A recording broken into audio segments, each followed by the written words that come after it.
నమస్తే, welcome to Four Sides TV. Janasena వ్యవహారీ శైలితో భారతీయ జనతా పార్టీ విసిగిపోయిందా? చంద్రబాబుతో పొత్తు కుదుర్చుకున్న పవన్ కి కటిఫ్ చెప్పేందుకు కమలం పార్టీ సిద్ధమయ్యిందా? ఏపీలో ఒంటరిగా బరిలోకి దిగాలని కాషాయ దళం నిర్ణయించుకుందా అంటే అవుననే సమాధానం చెప్పుకోవాలి. అదే జరిగితే జనసేన బీజేపీ పొత్తు సంగతేంటి? ఏపీలో రాజకీయ ముఖ చిత్రం ఎలా మారబోతోంది అన్న విషయంపై రాష్ట్ర వ్యాప్తంగా చర్చ జరుగుతోంది. ఆ వివరాలేంటో చూద్దాం.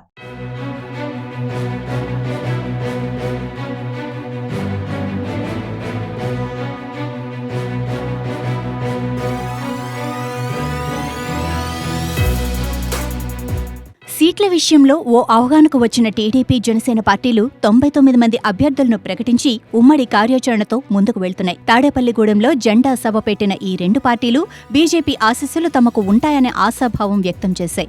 కానీ వాస్తవ పరిస్థితులు మరోలా కనిపిస్తున్నాయి. టీడీపీ, జనసేనతో కలిసి వెళ్లేందుకు బీజేపీ సుముఖంగా లేనట్టు తెలుస్తోంది. జనసేనతో కటీఫ్ చెప్పి అన్ని స్థానాల్లో పోటీ చేసేందుకు కమలం పార్టీ కసరత్తు చేస్తోంది. ఒంటరి పోరుకు సిద్ధంగా ఉండాలని జిల్లా నేతలకు ఇప్పటికే ఆదేశాలు కూడా వెళ్లాయని అంటున్నారు. ప్రజాపోరు యాత్రలు చేయాలని కూడా పార్టీ నిర్ణయించింది. మరోవైపు అభ్యర్థులను సైతం ఎంపిక చేసే పనిలో రాష్ట్ర నాయకత్వం ఉన్నట్లు ప్రచారం జరుగుతోంది. బీజేపీ ఒంటరిగా ఎన్నికలకు వెళ్తే కాపు నినాదంతో ముందుకెళ్లాలని భావిస్తోంది. తెలంగాణలో బీసీ సీఎం తరహాలో ఏపీలో కాపు సీఎం నినాదంతో ఎన్నికలకు వెళ్లేందుకు ప్లాన్ చేస్తోంది.